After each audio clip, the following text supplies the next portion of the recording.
Mayor Jerry Treñas nagpagawa sa panibag-o nga inbound travel protocols para sa magapadulong sa syudad ng Iloilo. Ginpirmahan na ni Mayor Jerry Treñas ang panibag-o nga pagsulundan. Ini among Executive Order No. 004 nga ginpatuman epektibo sang Enero 7 sini nga tuig. Lakip sa panibag-o nga pagsulundan ang strikto nga inbound travel protocol para sa mga magapadulong sa syudad sang Iloilo. Para sa mga returning residents nga fully vaccinated, yari ang mga masunod nga rekisito.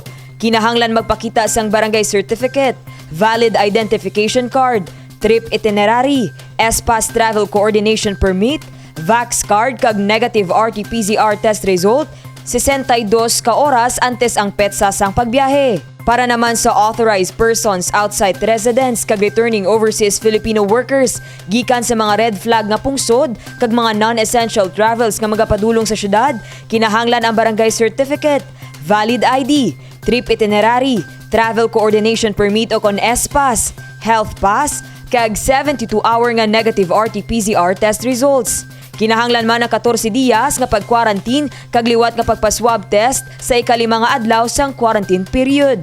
Base man sa nasabit nga executive order, ginpahanugutan sang Land Transportation Franchising and Regulatory Board ang 70% nga maximum capacity sa mga pampubliko nga transportasyon. Magluwas diri hugot man nga ginadumilian ang pag-inom sa makahulubong nga ilimnon sa pampubliko nga lugar kag pagserbe sini sa mga menor de edad.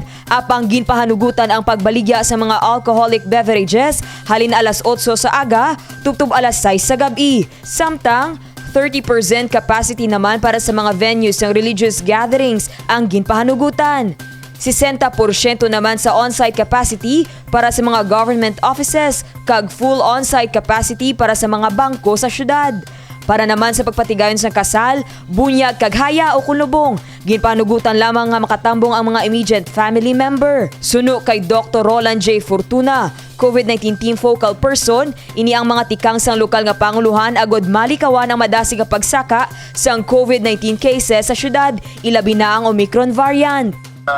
Pagtaas ng mga cases, nagpagawa kita sa bagong executive order that limit sa mga una ang mga incoming bilang mga travelers, may mga patakaran na kita ginanhan nga required na kita sa negative RT-PCR prior sila mag-travel. Tapos ang those nga mga unvaccinated or hindi pa kompleto ang bakuna, pag-abot di ma-quarantine na kag on the third day mo ang pag-RT-PCR sila. So isa man siya ka measures. Kag ang subong ang mga gatherings nga non-essentials sila pagbawalan nato nanay, no. So these are the few mga measures naton para lang malikawan ang pag-laptop kag pagdamo sa kaso diri sa syudad sa Iloilo.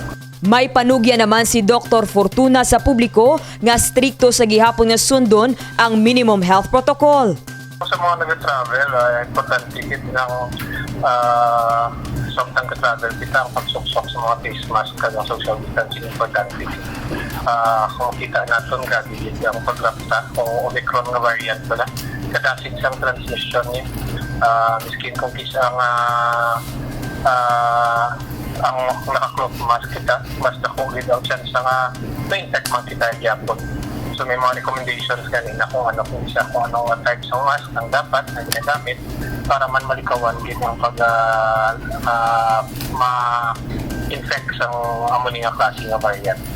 Base sa pinakauli nga datos sang Iloilo City Epidemiology and Surveillance Unit, Enero 10 nakarecord sang 99 ka daily case ang syudad sang Iloilo. Humalin Enero 1 tubtob 10 nakarecord sang 184 ka mga local transmission, 131 ka mga panibago nga kaso, 12 ka mga returning overseas Filipino workers, 97 ka mga returning residents kag 36 ka mga authorized persons outside residents. Nagapati si Dr. Fortuna nga pila sa mga rason sa pagtaas ng COVID-19 cases sa syudad amo ang paghalog sang pila ka mga pagsulundan.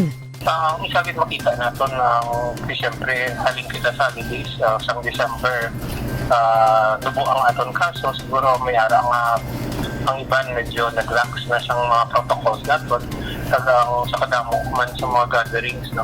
Plus ang nakita natin sa buong nanood natin ang mga incoming na mga returning residents doon dili pagit. Kahapon man nga adlaw Enero 10, ginamyendahan ni Mayor Treñas ang EO 004 kag ginpirmahan ang panibago nga pagsulundan. Base sa Executive Order 004-A, ang syudad nagapabilin sa gihapon sa Alert Level 3 apang may mga pagbago sa travel protocols. Para sa mga government officials o kung public sector personnel nga fully vaccinated, kinahanglan magpakita sang valid ID, vaccination card, kag original travel order. Para naman sa mga partially vaccinated kag unvaccinated, kinahanglan magpresenta sang negative RT-PCR test result antes ang travel date. Para naman sa mga magapadulong sa syudad sang Iloilo gikan sa Negros, kinahanglan sang ESPA system approval, negative RT-PCR test result, 72 hours antes ang travel date, vaccination card kag government ID. Dane Raffles para sa Level Up Patrol. Mayor Jerry Treñas ginatag nga wala sang lockdown nga matabo sa syudad sang Iloilo.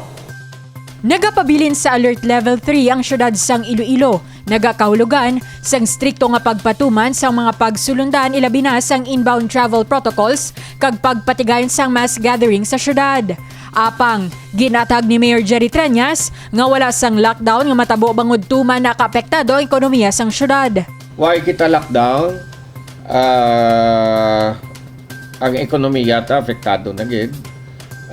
Siguro doon ta lang nga ma-reduce ang aton capacities para nga ma-prevent ang infection. Ginpakamayo man sang alkalde nga limitahan ang working capacity sa Iloilo City Hall. Tanan nga mga empleyado sang talatapan nga senior citizen, person with comorbidities kag mga nagabusong ang ginapanugutan nga mag-work from home epektibo subong nga adlaw. May panumduman si Mayor Treñas sa publiko. Ang way kinahanglan magwa, hindi lang anay magwa. Ang pwede nga maka-work from home, work from home. Ang reduction sa capacity sa mga opisina strictly observed ta. Ang reduction sa capacity sa PUJ strictly observed ta. Ang reduction sa capacity sa mga restaurants i-observe naman. Padayon man nga ginaengganyo sang alkalde nga ang pwede na makapa-booster shot, magpadulong lang sa mga mega vaccination sites sa syudad. Buwas nga adlaw Enero 12 para sa mga luyag magpabakuna sang first dose kag second dose kag para sa mga menor de edad nga luyag magpa-booster shot sang COVID-19 vaccine, magpadulong lang sa SM City, Robinsons Haro kag Mega World Transport Hub. Para sa mga magapa-booster shot lamang, bukas ang Ateneo de Iloilo kag Central Philippine University. Para naman sa first dose kag second dose sang Moderna, AstraZeneca kag Johnson, magpadulong lang sa University of San Agustin. Bukas man ang mga district health centers para sa mga luyag magpabakuna sang Sinovac vaccine. Divine Singh para sa Level Up Patrol.